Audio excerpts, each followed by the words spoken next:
Hello बच्चों, स्वागत है आप सभी का हमारी आज विज्ञान की क्लास में। और हम सब आज यहाँ पर हैं चैप्टर 1 आपकी पाठ्य की पुस्तक का, जिसका नाम है मानव विज्ञान और प्रौद्योगिकी। तो आज हम सब मिलकर पढ़ने वाले हैं इसके टॉपिक्स। विज्ञान क्या है, प्रौद्योगिकी किसे कहते हैं, मानव के लिए किस तरह से ये उपयोगी है, और इसके साथ ही साथ इस मानव के लिए ये किस तरह से हमारे हर क्षेत्र को किस तरह से इसने परिवर्तन किए हैं। तो इस टॉपिक के साथ ही इस क्लास के अंत में एक होगा पावरफुल मैसेज, और इस मैसेज को जानने के लिए जुड़े रहिए हमारे साथ अंत तक। तो चलिए फिर स्टार्ट करते हैं। देखिए, ये है कि आपके सामने छोटा सा बॉक्स। अगर इस बॉक्स को यहाँ पे रखा जाए और कहा जाए कि इसको यहाँ से नीचे उतारना है, तो इसको उठाने में यहाँ तक कठिनाई होगी। पर अगर इसकी जगह इस तरह से स्लाइड लगा दिया जाए, अब आप देख सकते हैं कितनी आसानी से बॉक्स उतर कर आ गया। देखा आपने? ठीक इसी तरह से अगर ये देख सकते हैं आप, ये एक सिलेंड्रिकल संरचना है, इसको अगर इस तरह से खिसका कर हम ले जाते हैं, इसके कंपेयर में इसको अगर इस तरह से हम लुढ़का कर ले जाते हैं, तो ये उससे ज़्यादा आसान है। तो इस तरह से आप बच्चों देख लीजिए, आपने घरों में देखा होगा कि सिलेंडर को, आपके पेरेंट्स भी देखे होंगे, आपके फादर को, कि सिलेंडर को उठा कर ले जाने की जगह उसको लोग लुढ़का कर ले जाते हैं। ऐसा क्यों? ऐसा इसलिए कि हम कम बल लगाकर इस तरह से अपने कामों को बहुत ही सुगम बना सकते हैं। तो कम बल लगाकर विज्ञान के सिद्धांतों का उपयोग कर कर अपने काम को सुगम और आसान बनाना, यही प्रौद्योगिकी है। अब आप सोच रहे होंगे कि विज्ञान के सिद्धांत, ये विज्ञान क्या है? तो बच्चों, विज्ञान को जानने से पहले ये ज़रूरी है हम समझ लें कि विज्ञान शब्द की उत्पत्ति कैसे हुई। तो विज्ञान शब्द की उत्पत्ति हुई हमारे लैटिन, जिसको हम लैटिन में बोलेंगे सेंटिया, सेंटिया शब्द से हुई। क्योंकि विज्ञान को हम साइंस भी बोलते हैं, तो ये सेंटिया से ही शब्द बना है साइंस। सेंटिया का अर्थ होता है नॉलेज, यानी कि ज्ञान। तो हम विज्ञान को बोलेंगे क्रमबद्ध ज्ञान। तो अगर हम परिभाषा के रूप में बोलें, तो हमारे इस भौतिक जगत में जो कुछ भी घटित हो रहा है, उसका क्रमबद्ध या व्यवस्थित ज्ञान ही विज्ञान कहलाता है। अब विज्ञान के बारे में जानने के बाद हम समझेंगे इसकी शाखाएं कौन कौन सी हैं। हमने अपनी सहूलियत के लिए विज्ञान को 2 शाखाओं में बांटा। आइए देख लेते हैं। सबसे पहले नेचुरल साइंस यानी कि प्राकृतिक विज्ञान, इसके बाद फिजिकल साइंस यानी कि भौतिकी विज्ञान, इसके उपरांत प्राकृतिक विज्ञान को फिर से 2 शाखाओं में बांटा गया, वनस्पति विज्ञान और जंतु विज्ञान, जिसे हम बोलेंगे बॉटनी और जूलॉजी। ठीक इसी तरह से भौतिकी विज्ञान को भी 2 भागों में बांटा गया, भौतिक विज्ञान और रसायन विज्ञान, इसे हम बोलेंगे फिजिक्स और केमिस्ट्री। अब बच्चों, ये तो है हमारी शाखाएं। अब इनके हम जानेंगे जनक के बारे में। तो चलिए देख लेते हैं। देखिए बच्चों, जीव विज्ञान के जनक है अरस्तु, और जंतु विज्ञान के जनक भी है अरस्तु। इसी तरह से वनस्पति विज्ञान के जनक है थियोफ्रस्टस, और भौतिकी विज्ञान के जनक है न्यूटन। रसायन विज्ञान के जनक है लेवोसियर। ये वो लोग हैं जिन्होंने इन क्षेत्रों में अपना महत्वपूर्ण योगदान दिया, इसलिए आज हमें इनको जनक के रूप में कहा जाता है, इनको हम याद करते हैं। अब बच्चों, ये तो आपने समझा कि क्या है विज्ञान, लेकिन आपके लिए विज्ञान कोई नई चीज़ नहीं है। विज्ञान का इतिहास बहुत पुराना है। और अगर हम बात करें, ये है आपके सामने एक पहिया, पहिए की खोज, जिसने हमारे जीवन में क्रांतिकारी परिवर्तन किया। कहाँ हम पैदल चलते थे और आज हम वायुयान तक पहुँचे। ये इस महत्वपूर्ण खोज को करने वाले कौन थे? हमारे आदि मानव। हमारे आदि मानव ने पहिए की खोज की, हथियार बनाए, आग की खोज की, इसके साथ ही साथ कृषि करना स्टार्ट किया। तो अगर इन हम सारी चीज़ों को देखें तो पता चलता है कि वैज्ञानिक मनोवृत्ति तो हमारे पूर्वजों में, हमारे नेचर में पहले से ही थी, ये कोई नया नहीं है। इसके अलावा आज से लगभग 500 वर्ष पहले, ईसा से 500 वर्ष पहले ही कणाद ऋषि हुए, तो उन्होंने बहुत पहले ही परमाणु सिद्धांत दे दिया था। इसके अलावा 26वीं शताब्दी के पहले ही सुश्रुत थे, जिन्होंने एक रोगी था, उसकी कटी हुई नाक को पहले ही उन्होंने ठीक कर दिया। तो प्लास्टिक सर्जरी जिसे हम आज के युग में कहते हैं, ये भी कोई नई चीज़ नहीं है। इसीलिए सुश्रुत को भी प्लास्टिक सर्जरी के जनक के रूप में जाना जाता है। आर्यभट्ट, आर्यभट्ट का नाम तो आप सभी ने सुना होगा। आर्यभट्ट हमारे भारत में ऐसे थे जिन्होंने बहुत पहले बता दिया था कि पृथ्वी गोल है और अपनी धुरी पर घूमती है, जिसकी वजह से ये दिन और रात होते हैं और साथ ही चंद्रमा सूर्य के प्रकाश से चमकता है। इसके अलावा रमन इफेक्ट, हमारे भारत के ऐसे वैज्ञानिक चंद्रशेखर वेंकट रमन, जिन्होंने इस पूरे संसार को रमन इफेक्ट से परिचित कराया, और रमन इफेक्ट के लिए उनके इस महत्वपूर्ण उपलब्धि के लिए 28 फरवरी 1930 को उन्हें सम्मानित भी किया गया भौतिक में नोबेल पुरस्कार से। और आज इसी उपलक्ष्य में हम सभी 28 फरवरी को राष्ट्रीय विज्ञान दिवस के रूप में मनाते हैं। तो बच्चों, ये तो था इतिहास, आपने समझा कि क्या था पुरातत्व विभाग में। इस तरह से लोग खगोल शास्त्री हुए, दार्शनिक हुए। तो ये सब मनोवृत्तियाँ ये दर्शाती हैं कि विज्ञान हमारे लिए बिल्कुल भी नई चीज़ नहीं है। तो बच्चों, अब हम चलते हैं प्रौद्योगिकी की ओर।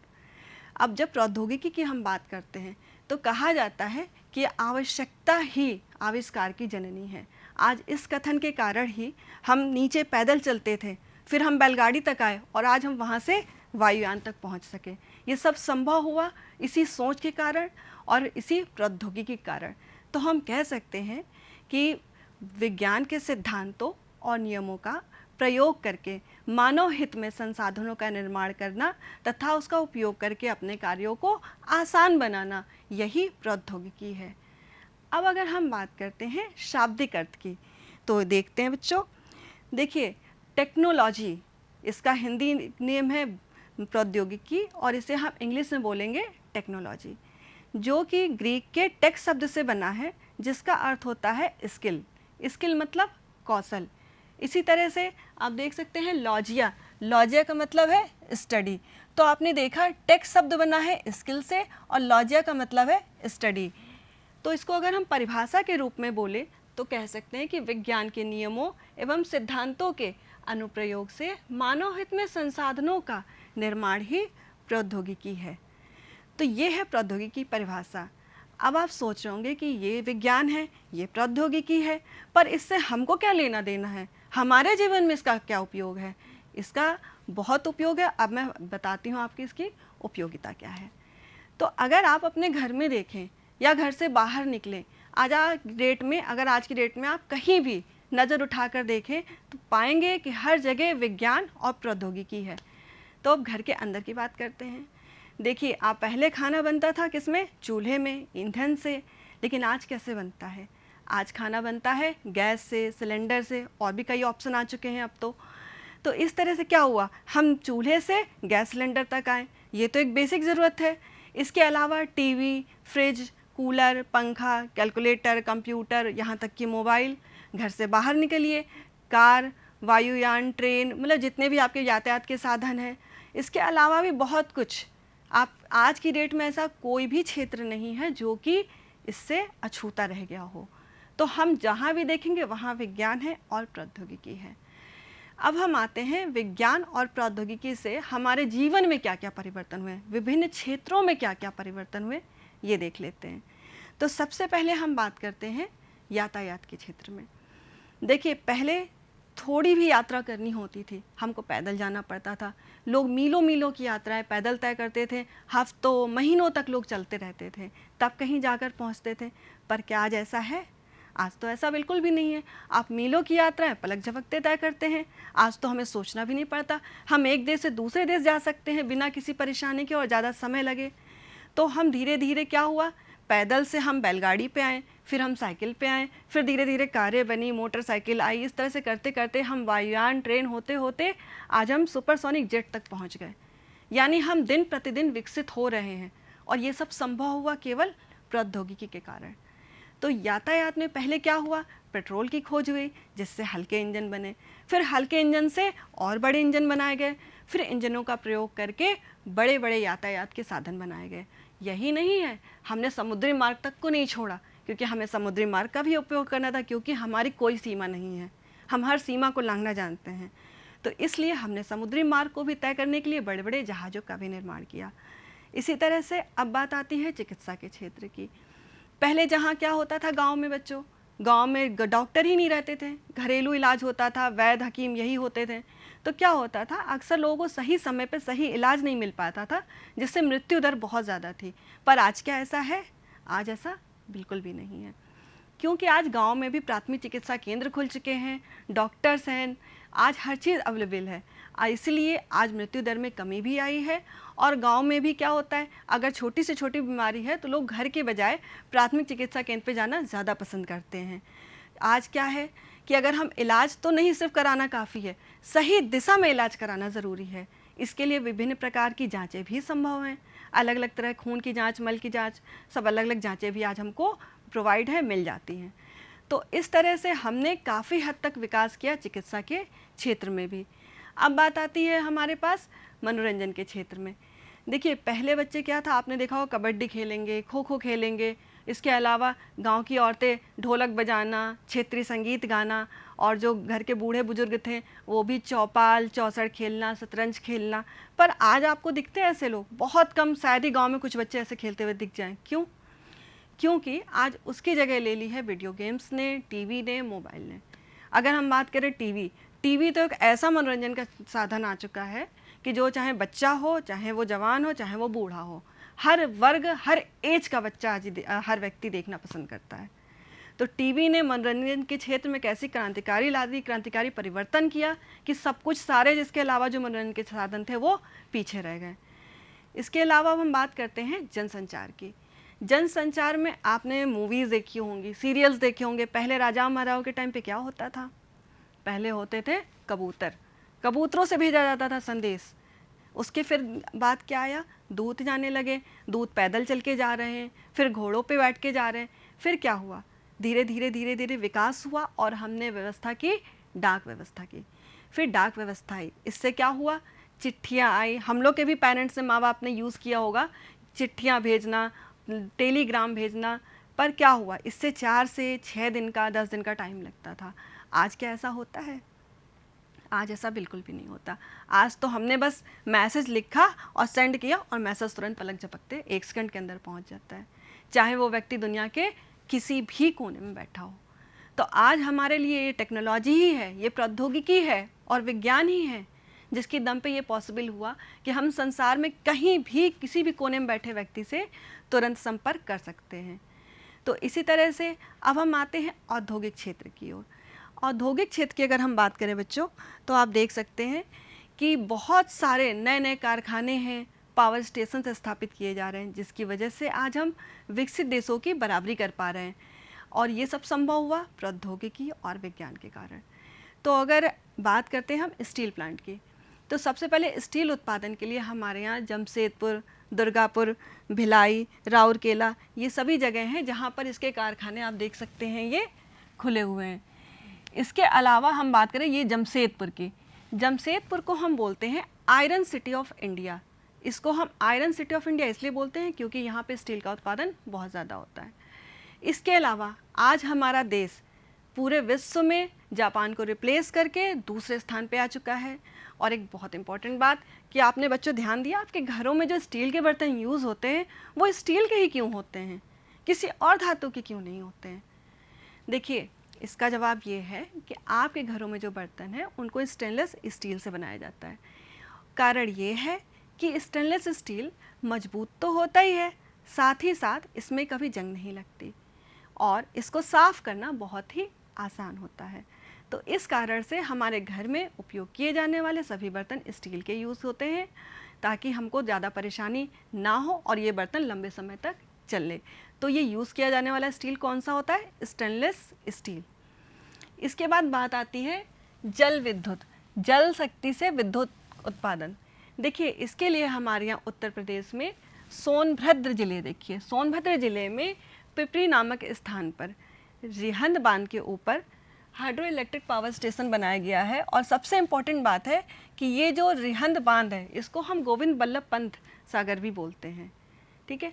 और ये बांध जो है ये रिहंद नदी पे बनाया गया है।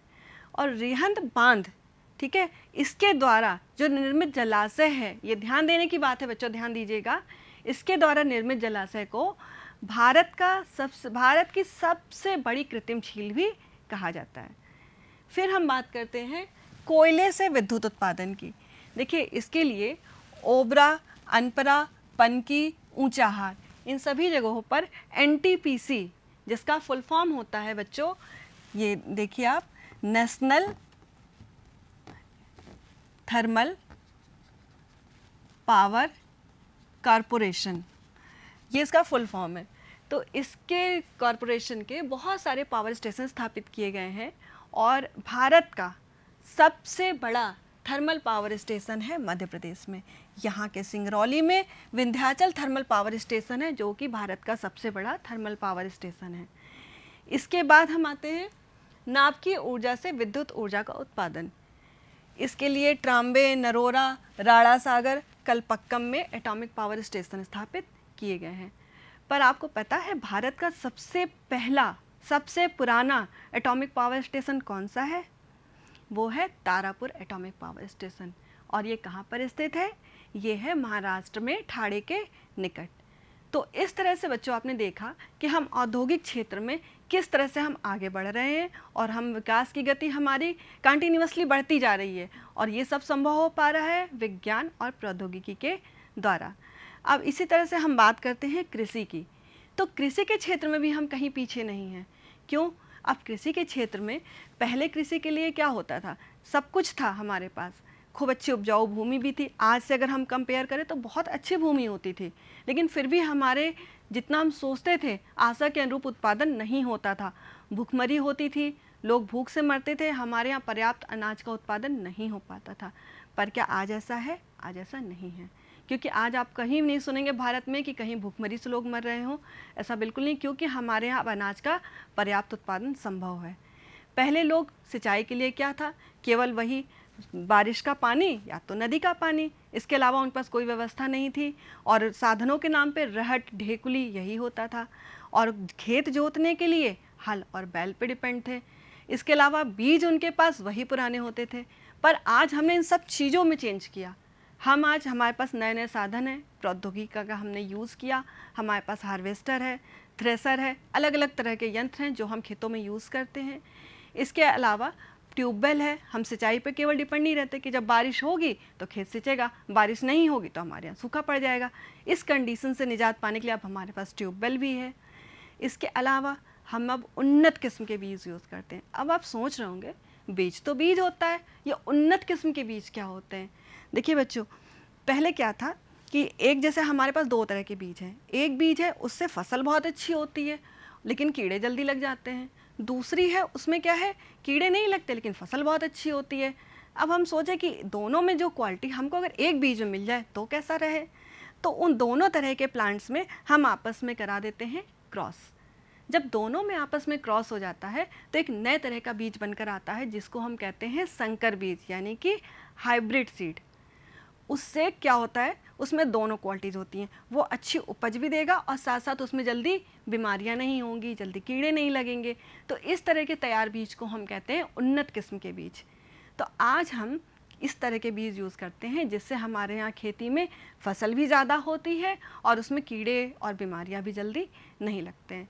तो यही आज की ज़रूरत है। इससे क्या हुआ, हम आज पूरे देश में नहीं पूरे विश्व में चावल और गेहूं के उत्पादन में दूसरे नंबर पे आ चुके हैं और हमारे यहाँ आशातीत वृद्धि हुई है और इतना कि आज हम पूरी तरह से आत्मनिर्भर हो गए हैं और हमारे यहाँ बिल्कुल भी अब कोई ऐसा नहीं है जो भूख से मरे या जिसको कहे कि हमारे यहाँ अनाज उत्पादन नहीं है।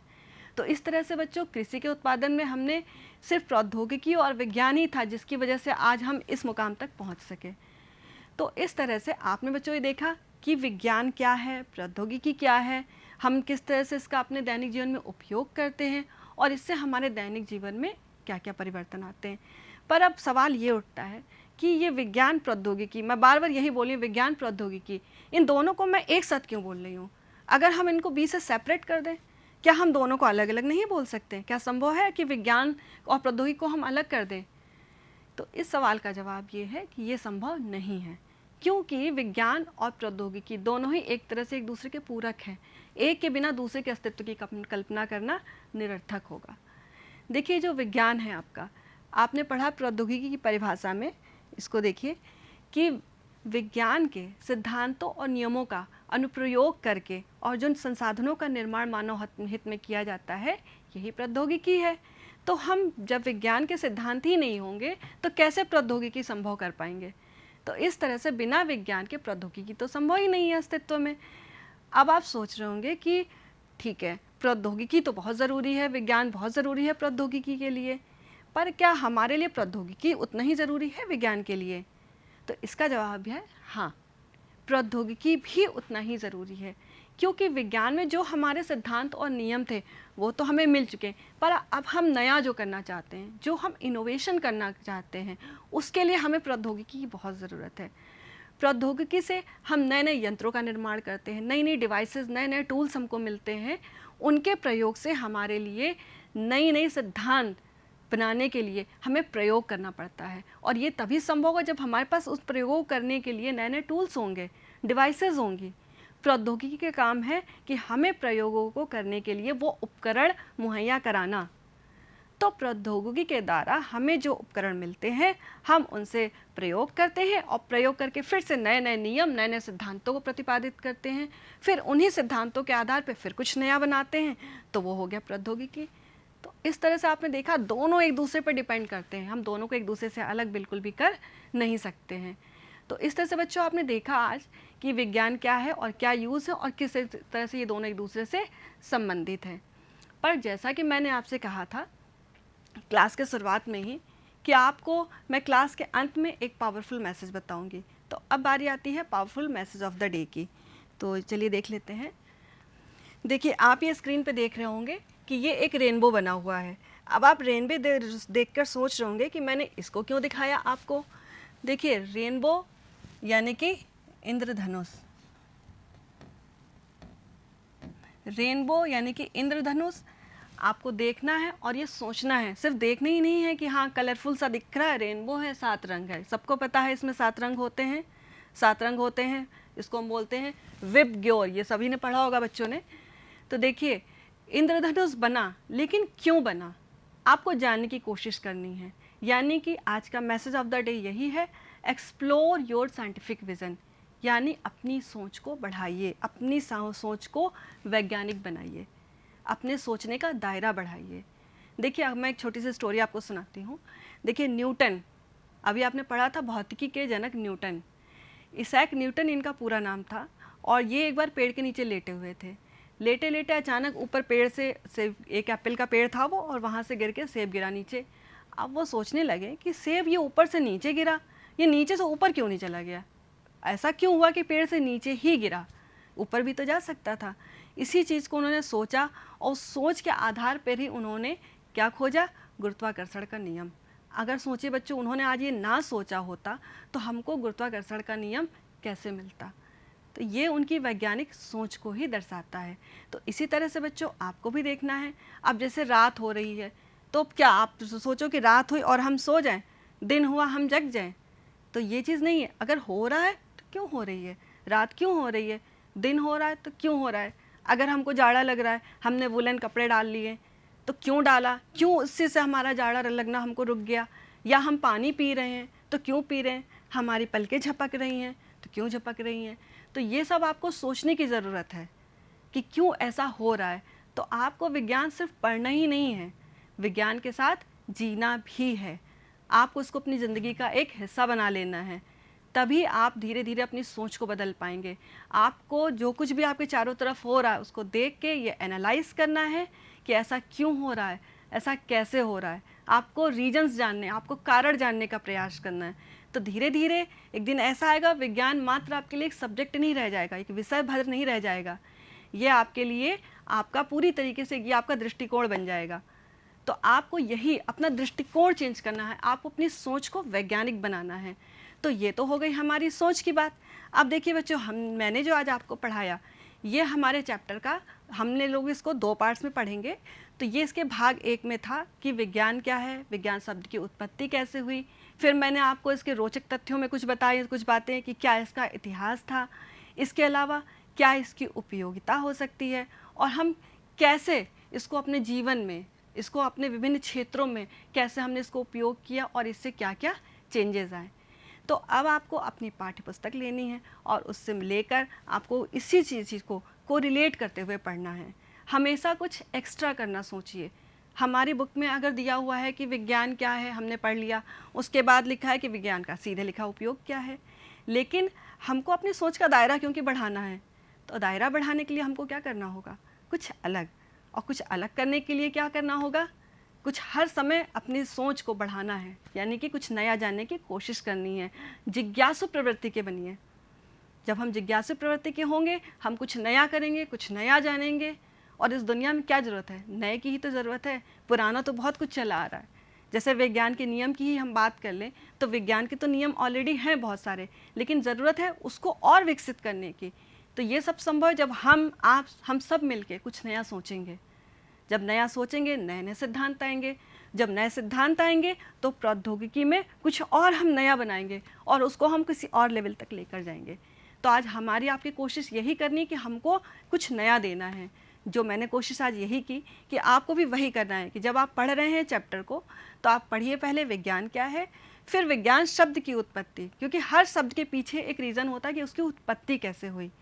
तो आप देखिए उसकी उत्पत्ति कैसे हुई, फिर किस तरह से उसका क्या इतिहास रहा, उसके बाद किस तरह से हम लोग उसका यूज़ कर रहे हैं अपने जीवन में। क्योंकि सिर्फ यही नहीं कि हमने लैपटॉप उठाया, चलाने लगे, मोबाइल उठाया, फ़ोन करने लगे। अब पहले जैसे सोचिए कि अगर ये ना हुआ होता तो पहले तो लोग, आज हम डाक व्यवस्था पे ही लटके रहते, वहीं पे हम पत्र पे ही होते आज। लेकिन आज हुआ, हमने सोचा, ये हमारी सोच का परिणाम है कि आज हम मोबाइल तक पहुँचे। फैक्स है, ईमेल्स हैं, तमाम तरह के मैसेंजर्स हैं। आज तो हमारे पास इतनी सारे ऑप्शन हैं कि हम किसी से भी बस मैसेज लिखते जाएँ और तुरंत मैसेज चलते चले जाते हैं। तो ये हमारी वैज्ञानिक सोच को बच्चों दर्शाता है। तो इसके बाद आप पढ़ेंगे कि वैज्ञानिक किस तरह से हम विज्ञान और प्रौद्योगिकी को आपस में कैसे दैनिक जीवन में हम यूज़ कर सकते हैं और किस तरह से इसने विभिन्न क्षेत्रों को, हमारे जीवन को प्रभावित किया। और इसके बाद आपको देखना है कि किस तरह से इन दोनों को हम आपस में, इनका जो संबंध है, ये आपको बहुत ध्यान देना है कि आपस में दोनों का संबंध क्या है। अगर आप संबंध नहीं बता पाएंगे तो आप कभी नहीं बता पाएंगे विज्ञान और प्रौद्योगिकी का महत्व क्या है। महत्व के लिए इम्पॉर्टेंट है इसके संबंध को जानना, जो मैंने आपको बताया कि ना विज्ञान के बाद प्रौद्योगिकी है और ना प्रौद्योगिकी के बिना विज्ञान है। तो दोनों ही एक दूसरे से पूरी तरह से रिलेटेड हैं। तो अब बच्चों आपको करना ये है कि आपके चैप्टर में पीछे दिए हुए हैं क्वेश्चन आंसर्स, आपको वो करने की कोशिश करनी है और समझना है, सिर्फ पढ़ना नहीं है। मैं बार बार इस चीज़ को बोल रही हूँ, आपको मात्र पढ़ना नहीं है। आप जब पढ़ते हैं तो एक ये तरीका होता है, आज मैं ये भी बताऊँगी कि आप पढ़ते समय उसको पिक्चर्स बनाइए अपने दिमाग में। हम पढ़ते जा रहे हैं और जो भी एक एक लाइन है वो आपके दिमाग में एज ए पिक्चर की तरह आ रही है। तो सब्जेक्ट को आप रटिए मत, ना रटिए ना उसको एकदम कि हम पढ़ रहे हैं बस केवल, ऐसा नहीं है। सब्जेक्ट को आप एक सोचिए कि एक मूवी जैसे आप पिक्चर्स देखते हैं बच्चों, तो आपको उसकी स्टोरी अगर मैं पूछूं 2-3 घंटे की मूवी हो, आप फटाफट बता लेंगे। तो अपने सब्जेक्ट्स को भी उसी तरह से लीजिए। बस दिमाग में आप सोचिए कि हमने पिक्चर बनाई और मूवी की तरह उसको बिल्कुल आराम से बनाते जाइए, सोचते जाइए और उसको पढ़ते जाइए। और साइंस तो इतना अच्छा सब्जेक्ट है, आज हमने शुरुआत की है। और इसी के साथ अब बच्चों मैं कहना चाहूँगी कि अब आज जो मैंने पढ़ा है इसको आप अच्छे से रिवीजन करिए। और अब इसी के साथ हम मिलेंगे अपनी अगली क्लास में एक नए टॉपिक के साथ, जो होने वाली है बहुत ही ज़्यादा इंटरेस्टिंग। तो जुड़े रहिए हमारे साथ और घर पे रहिए, सुरक्षित रहिए। Thank you.